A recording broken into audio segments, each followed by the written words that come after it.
Today's guest, Jochem van der Meer, co-founder of TheyDo. Figure out your go-to-market, really hone in on how it works so that you can actually scale, and then build a leadership team that can support everyone else that you hire in your team. Because we went from like 10 to 50 people, we'll probably go to 200 over the next 6 months. So that foundation needs to be really, really solid. We hired Matt when we were just 20 people. We are a remote company. Can talk about building a remote company. That's also the interesting angle we have. We were that before COVID. We were it after COVID. We never had an office. We never will have an office. But we hired Matt because we believe like we're still a company, and a company is made out of people. And if those people can work together in an amazing way, then we're going to be an amazing business. And the best talent is not located in Amsterdam, where we founded the company.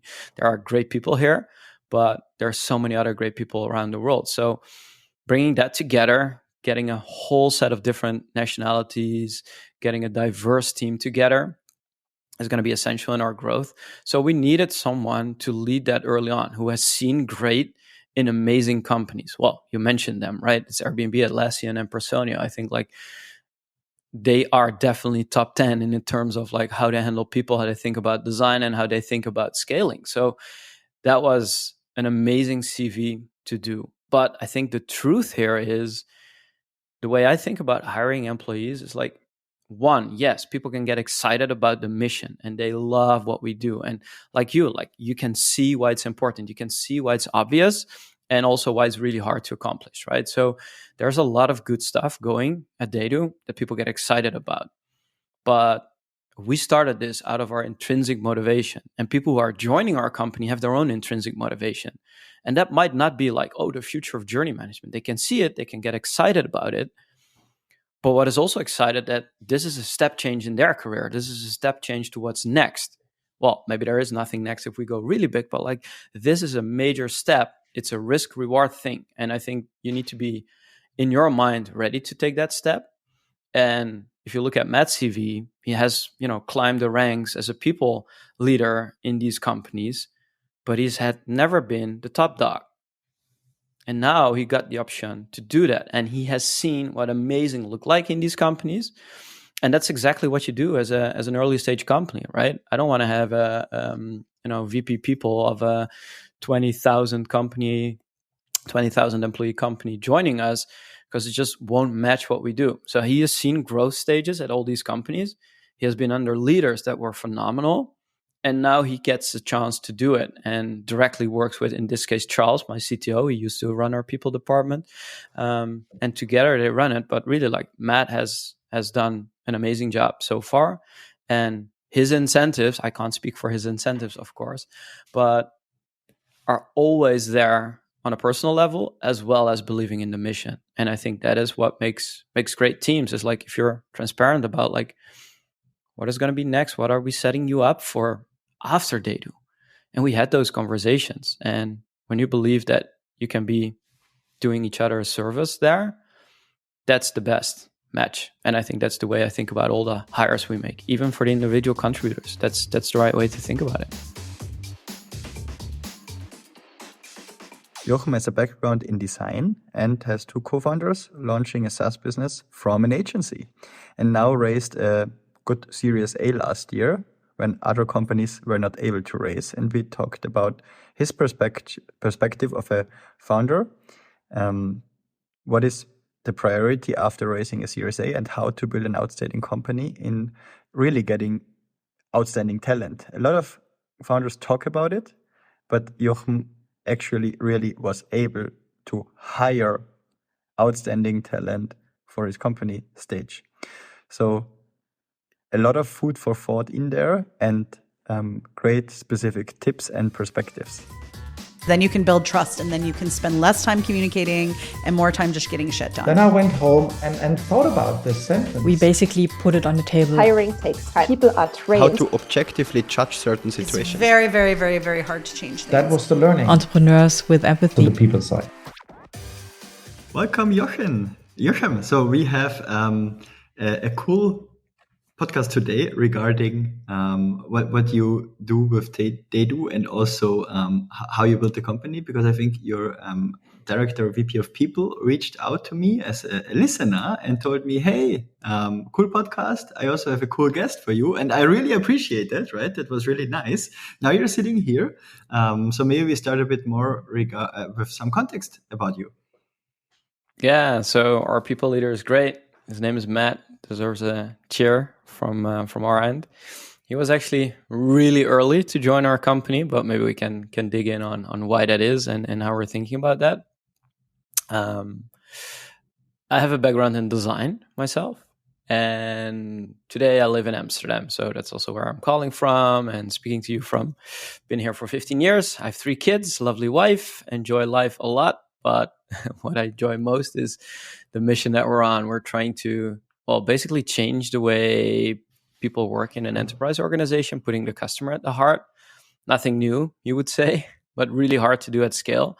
And before we had started this product company, we were a high-end consulting firm, and we were helping large companies like Fortune 500 type businesses to coach their teams, train their teams to create a culture of customer centricity, bring in principles of design thinking, user research, human-centered design, journey mapping, blueprinting, all these kind of tools we taught the teams to use. And what we realized was to really do this at scale and to make sure that you can impact the experience together. Because again, like everyone is focused on experience, delivering experience and making the experience work. And it's so much more than the product experience. So delivering that entire customer experience really takes people from CX, service design, even like HR, right? But at some point, like product, marketing, everyone has a piece of that pie or has a piece of the puzzle to solve. And the customer journey, or we can talk about employee journeys or candidate journeys in the context of today, is the most useful thing to get everyone aligned, but also to get executive buy-in. Now, most of the companies we work with have hundreds of these journeys. And to manage the entire experience using them, you need a proper system. And there wasn't anything out there. So we built something for ourselves, for the agency. And then our customer said, hey, clients actually, right? Consultancies have clients. Our clients said, can we actually keep the product? Can we keep it? Can we use it? And we're like, ooh, okay, scary. You're after 2 years. Exactly. And we're like, okay, is this a big problem? And it turned out it was. And we made the decision to build a product company, ditch the consulting firm, transition into becoming a global player in the journey management space. And here we are. And how would you define a journey, independent of employee or customer journey? Do you have some attributes defining it? Of course, there's many ways people practice journey mapping, right? It's not something we invented. They're standard practices. It's been around for 30 years, I think, almost, maybe longer even today. In customer experience, the customer journey is usually what you're mapping. But also for people teams, for HR teams, think about like the candidate experience, right? And the talent experience and the onboarding journey and maybe like your hiring journey. Those are all what we would say journeys. It's like literally taking the perspective of your candidate, of your talent, of your customer, walking through their steps that they take, that they have, and not even like all the touch points with you, but also the things that they do behind the scenes, right? They talk to friends. Ooh, should I join this company? What do you think about it? They're going to go on Google, like figure out, they go to Glassdoor. All these things like are part of their journey of, becoming your employee, if you will. And to understand like where the friction points are, what they're thinking about, what they're doubting about, where it's going really well. And also combining that with the data you have on the touch points you do measure. That is what we call a customer journey, an employee journey, a candidate journey. And then you talk about the attributes, right? And there's a whole methodology to thinking about how to structure them, how to think about them. And we're building software so you can have your version of that. And any company has a different type of setup for thinking about these things, whether they think about pains or friction points or opportunities. And we basically create a system of building blocks so you can start managing this together. That totally makes sense, because when I visualize a journey, I have two layers. One is, let's say, the interface, which has the touch points with the customer, the employee, which is more likely to end up in some kind of a experience. Yeah. And then in parallel to that, on the background, maybe there is a chain of processes or steps, logical trees. I don't know. Yeah. And Right. these two interact with each other, and actually on an abstract level, the journey on the background, which is the process map or the process steps, then translate something into a customer experience. But the customer or the employee doesn't necessarily see what's behind. They just get the result from it. And I think that's how I thought about this. And also when looking about candidate experience and so on, I think that's smart to have a software for that. So you as a designer started that company. That's really cool, because I think that's not so common, right? That somebody with a design background starts founding something, because usually it's I don't know, CTO business constellation and somebody throwing money onto it and say, do it, or I don't know. But there are good examples out there, like with Airbnb, what you can build with that constellation, right? So how is your constellation in the founding team? And how did you find your role? Well, finding is a good way to put it, because as I mentioned, we transitioned from a consultancy into a product company, right? So it was more of an evolution rather than something like, we're going to start this and we're going to figure it out.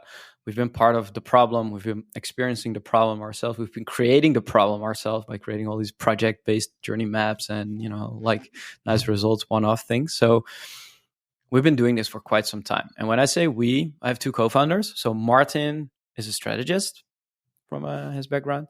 And Charles, there's your CTO. He's an engineer from his background.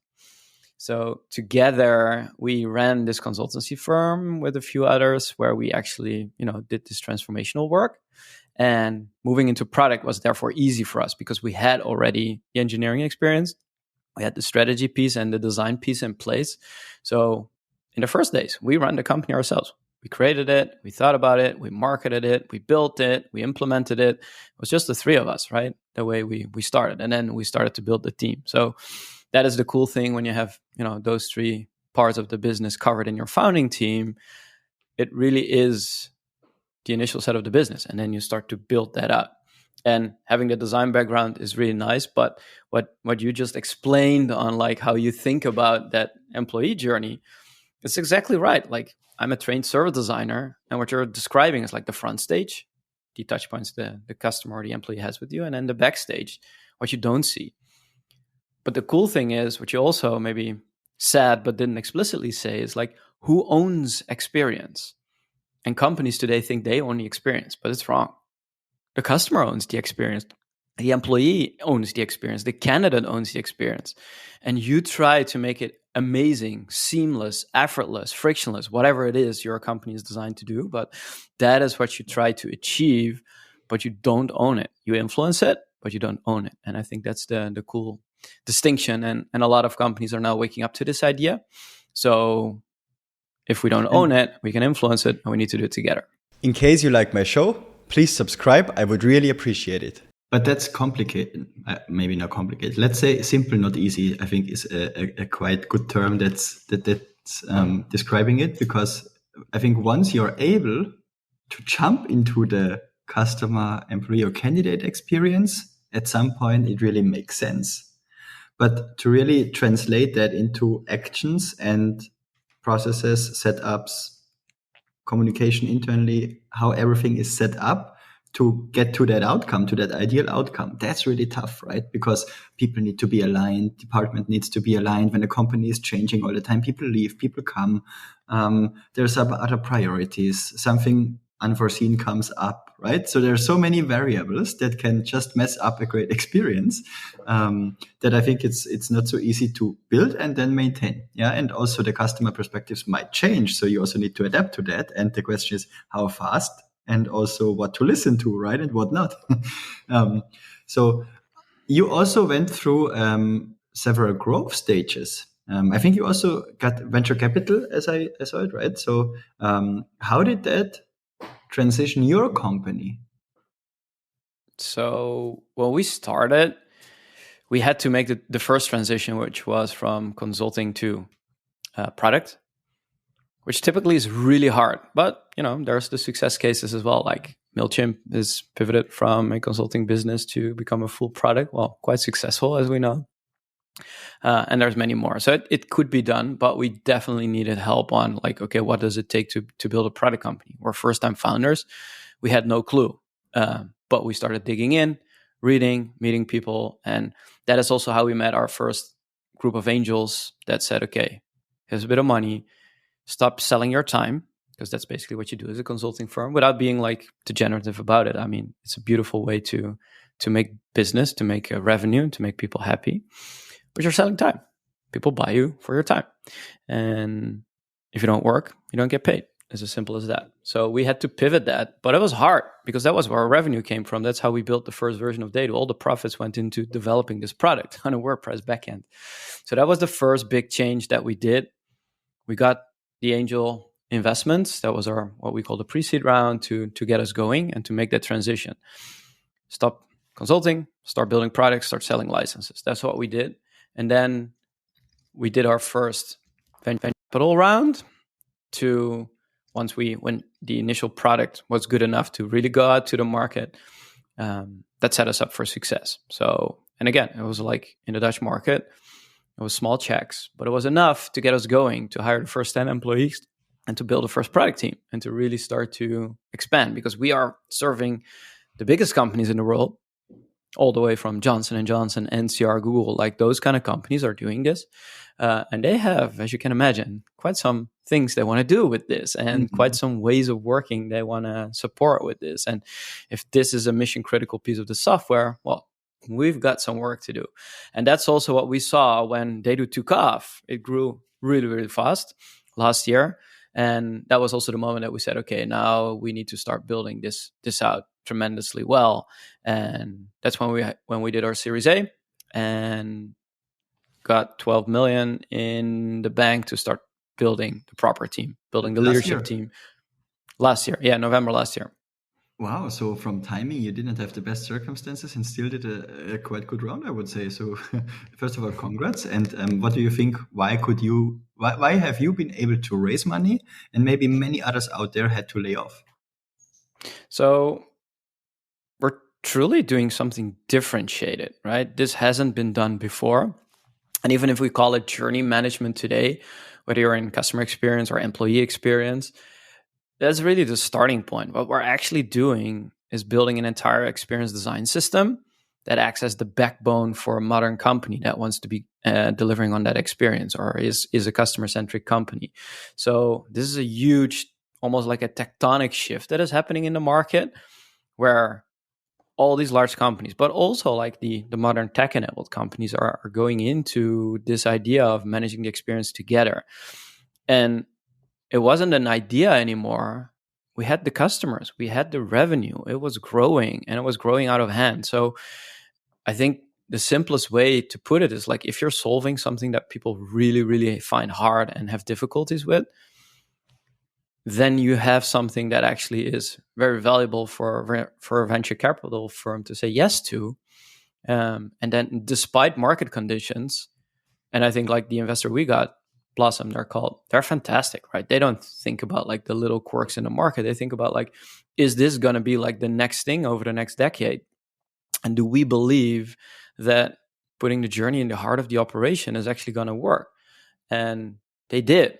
Of course, we talked to other people and there were some other investors that also saw the same, but they were like so aligned with the vision and so aligned with what we're doing that it was a very good match for us to do it. And that's why we did it. So that's also how I think about raising, right? It's not the goal. It's really like a tactic to get the best people on board, to have the network, to have the money, to make the investments that you need to make.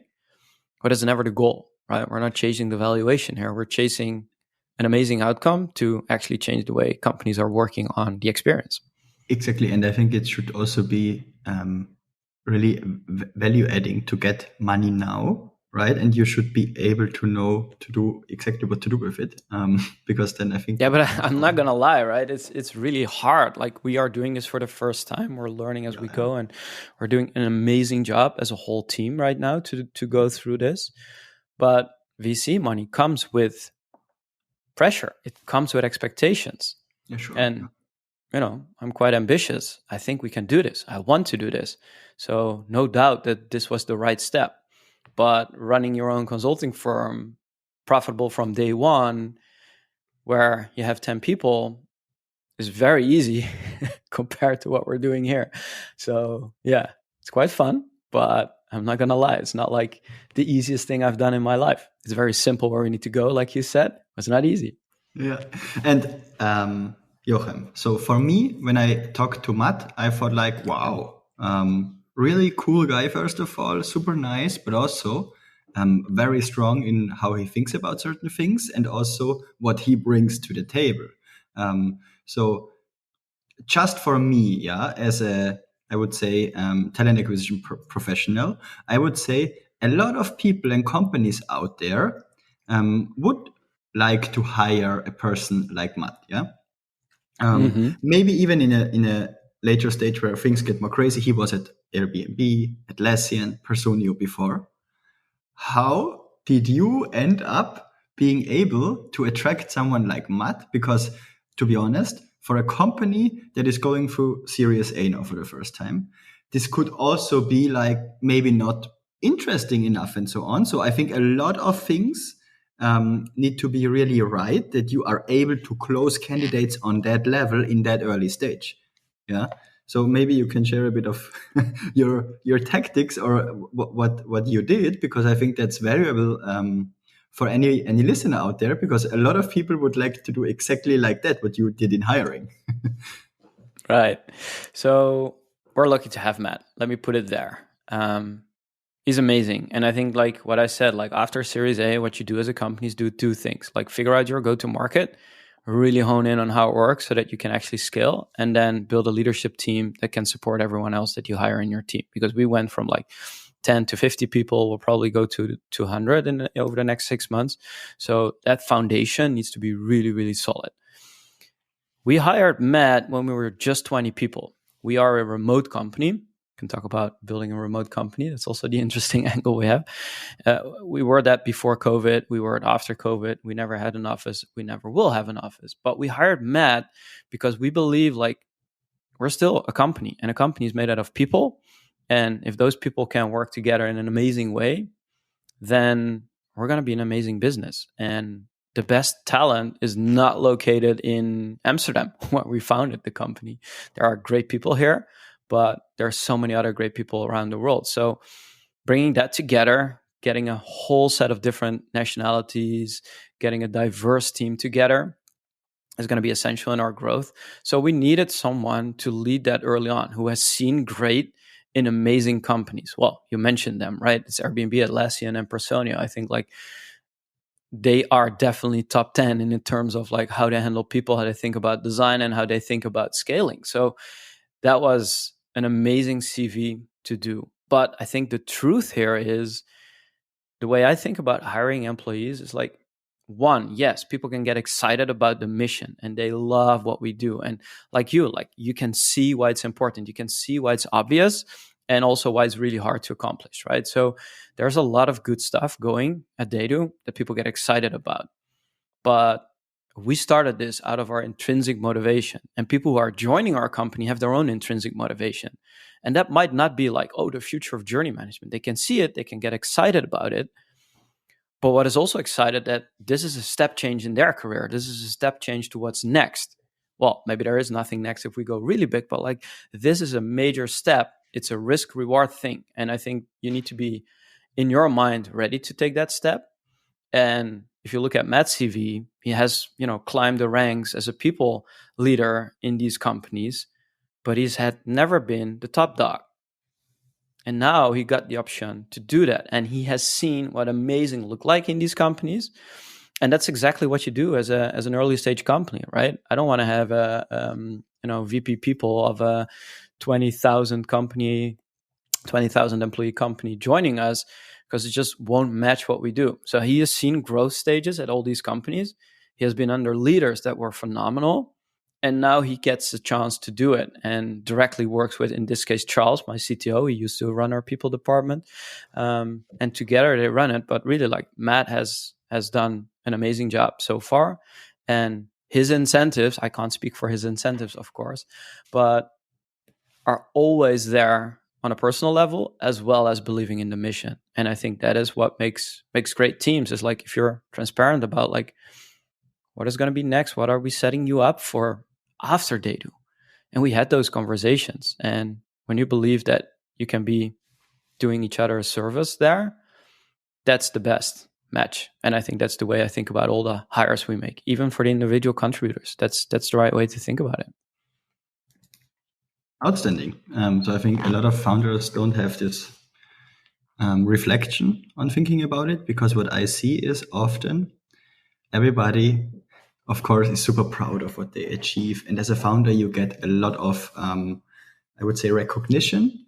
And at some point, you maybe also get a kind of an unrealistic picture of reality versus compared to how others maybe see you versus you see yourself, how others see you.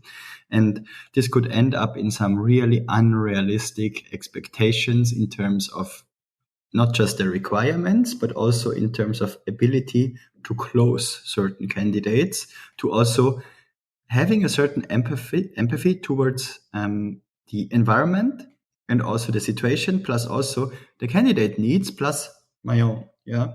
And I think that you just speak so reflected about it shows that you really put thoughts into it. When you said you never been in a stage before like this, where you can rely on previous experience. So that's quite outstanding. Yeah, no, that's true. Thank you. And I like that. But to be fair, like, that's also one of the reasons why we hired a people leader so early on. It's like, hire people that are 10x better than you are, have the experience. That's how you can build a phenomenal company. Of course, Hey, Jochem, I'm the CEO, so I have. Yeah. Some people talk about what it. Is the difference? You really did it. Yeah, just people just talk about it. I hear this all the time, but you really did it, and you were able to do it, right? So it's good. Correct. Right. Those two things need to be true. Yeah. So, but yeah, when you hire these kind of people, you want them to be really good at something that you yourself are not. But I do have a really high bar for quality, and my other co-founders have as well. And I think that is a really nice thing to have, because those people in the leadership team will be held against that bar, but also can set it with us. And we keep on raising the bar as we go and as we grow, right? If you look at our engagement survey, you will also see like the recent set of talent we hired, their engagement survey scores were higher than at the beginning, because that was like people who started to become part of TheyDo because they found us, they knew us, and now we're very deliberate in how we are hiring people. And that is also a result of that. But it starts with getting the trust, giving the trust, and then letting them execute against the strategy, rather than to, look at all the little details they're doing and say like, no, you should do it like this, because what do I know about people management? I learned a ton over the years. I know a lot more right now, but in the beginning I didn't. Okay, Jochem. So one big question I think that is really discussed from different angles. Remote work. Do you think it's a superpower or a risk? I think it's both. In our case, we were always remote, so it became natural to grow this way. We don't need to consider like going back to the office or bringing in some hybrid policies. So that is the easy part. But it's also like all things of remote work are true. We get to hire talent across the world. We've built this European team. We're now setting up US, Canada, and Mexico, like our people in those teams. So we're building a whole new time zone, which is a challenge because it's lonely for some of these early hires there, because there are not many folks around in the afternoon, right? So those things are true, but in terms of talent, it's fantastic to have such a wide variety of people from different walks in life, different nationalities, to really bring different perspectives. So, and also for us to pick the best talent on the roles that we hire for. So that is the superpower of it, and I think everyone will agree to that. But what I like about being remote is that we are actually able to do a ton of work that, especially in product and engineering, where a lot of deep work is necessary. Well, I think the office is just not the best place to do that. The challenges around remote work are also true, right? We have an employer of record. We start to pay salaries in all these different countries, and that is costly. And getting people all together is also costly. It takes a lot of time to arrange, but we make a real effort to do that. Like last week, we had our offsite. We call it offsite, but it's kind of an onsite because we bring everyone together. But it's like bringing 50 people to one city to spend a week there with everything that needs to be arranged for that. That is almost a full-time job, and we do it twice a year, right? And I hope we can keep it. We even brought in customers. So there's challenges, but not things that we can't overcome. But it's definitely not a cost-cutting strategy that you might read somewhere or sometimes. But like, to answer the other spicy thing, we'll probably never have an office. We might want to create hubs, and we do give people like the option to buy a license for WeWork or whatever kind of like remote office, and we pay for that. That's fine. If you don't have the option to work from home, you can still work remote from another place. That's fine. But I don't think TheyDo will ever have an office. Maybe we'll create some hubs to gather people, because that social connection is essential. We also invest in local gatherings for the product team or the go-to-market team and smaller groups of the company coming together. So it definitely, I don't know, maybe it's even more expensive than to just rent an office building and put everyone in. But yeah, I'm a big believer of remote, because so far we are successful in executing against that strategy and bringing people in. And, our employee satisfaction is high, our engagement is high. Even our onboarding NPS is 9+ right now. So we That's even great. Cracked that nut right now. In case you have any feedback or anything you want to share with me, please send me an email on thomas@peoplewise.com or hit me up on LinkedIn. And in case you really enjoy the show, please subscribe. I would really appreciate it. Yeah, totally agree. And I think also, when you think of it as a risk-reward thing, and then focusing on the reward first and mitigating the risks as good as possible, as like saying flying people together or doing some local gatherings, and also make sure that there is certain, things that you need to hyper-focus on, like onboarding. It's again a journey, right? The onboarding journey, and you need to have certain processes, and you need to maybe think it more through, instead of, there are people sitting in office and they can just go to somebody asking random questions if there are some. Yeah, that's maybe a bit more comfortable. But if you get it right from the beginning and know how to set the expectations, what remote work really, I think, needs as additional processes or thorough thoughts, then you can really make it a superpower. By the way, I'm also 100% remote, and I also see it that way. I have people in London, Berlin, Vienna, Italy, Barcelona, and it's great because I have so much flexibility. And for me, as a talent acquisition consultancy, I need people on demand. I need them ready when the customer needs it, right? So I better be fast in ramping up and finding the right person or having the right person, right? So more flexibility there is an asset. It's, for me, a superpower. Yeah, I like that as well. And also, like, one of the things, if you hire remote and you don't have like people that were used to go to the office and now they have to remote and now they want to go back, like every single individual that works at TheyDo chose to be remote. It is non-negotiable, and if it's not for you, well, then don't apply for the job. So we get automatically some self-selection there, and we also see that the self-management aspects of the people that we hire is really high. The other thing that I think, and we'll obviously start to implement this later when we're growing, but we are hiring a little bit more senior folks right now, because if you hire people fresh from college, they need a lot of hand-holding, and that is another challenge that I've seen in remote. We had some interns in the beginning of the company, and that didn't work out really well. It was not fair to them because we just didn't have the time to do all the coaching and the training and the skill up leveling. We will make an effort into putting practices in place to do that when we scale and grow way beyond a few hundred employees. But that was another decision we made to hire a bit more senior roles and people, so that also that part of the experience was already there with the people that started at TheyDo. I totally agree. And I had the same issues at customers and at our company. So what I think is working well, if you just do a lot of shadowing, let them just sit in calls and then perceive and then doing debriefs. I think that's the only way to go to really ramp up interns or, I don't know, more junior people fast, because otherwise they really can be lost and so on.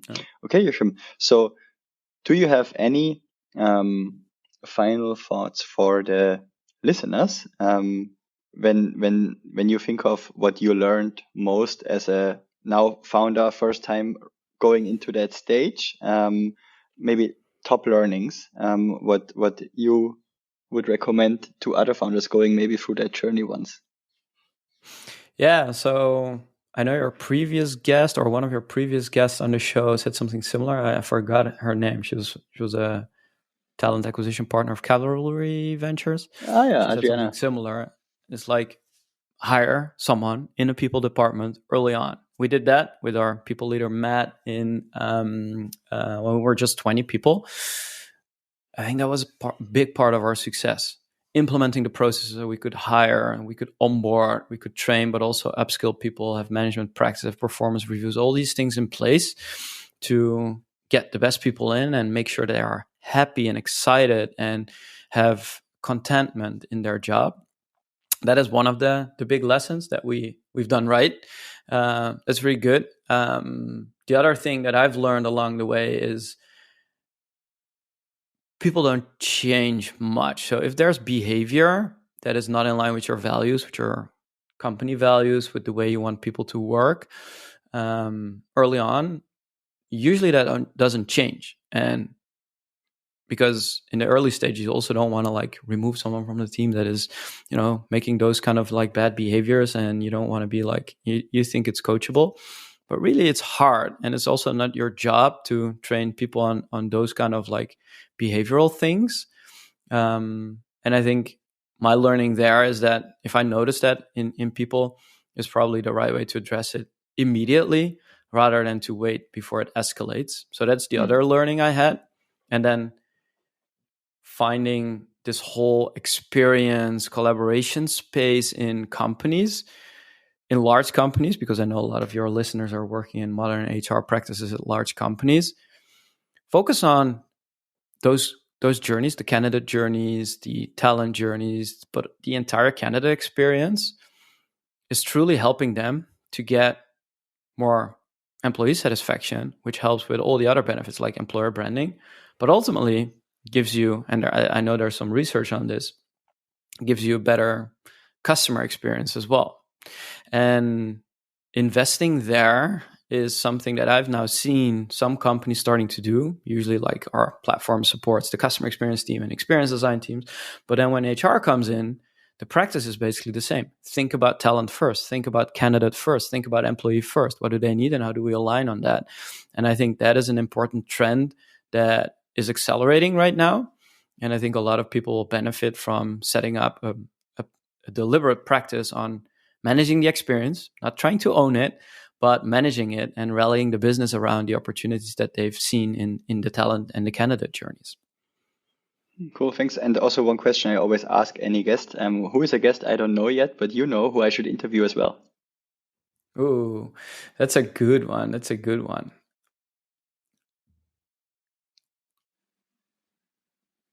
I think you want to interview Matt Mullenweg, if you can get him. He's the founder and CEO of Automatic, the company behind WordPress.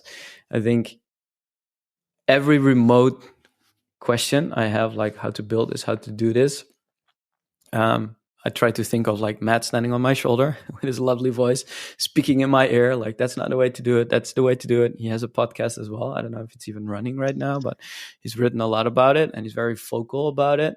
And they have done the complete true remote thing. I don't even know if they do gatherings at the company level, but as an engineering company, they've done so many things on the people side right that I think he would be amazing to have on your show.